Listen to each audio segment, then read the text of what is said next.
The majority of residents in Western Kenya from accessing justice, a jurist group has said.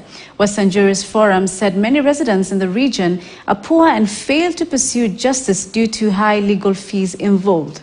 And the forum's chairman, John Oscar Juma, said the situation has prompted them to initiate free legal and camps and corporate social responsibility activities to support a vulnerable population. Speaking at Chetoto Primary School in Trans Nzoia County, when the forum presented textbook to the school, Juma noted that accessing justice had become an uphill task for most residents. I've been able to bring a handsome number of books in the readership category for our young students in this school, so that they are able to benefit from the contents of those books in their learning. Together with partnership through the court, we believe that we'll be able to roll justice to several parts of this county because, as you know, we only have one court in the region.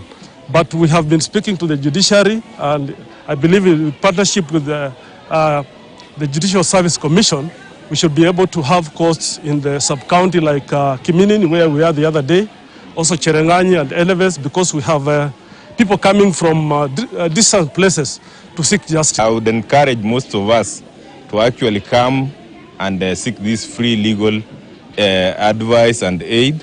Legal services are naturally very expensive.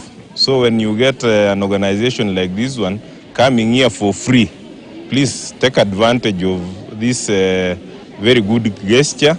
We know that we are all born and raised in Western Kenya, but we've gone out there to eke a living, and we think that it's appropriate that whereas we are working out there, we be able to come back to the community, back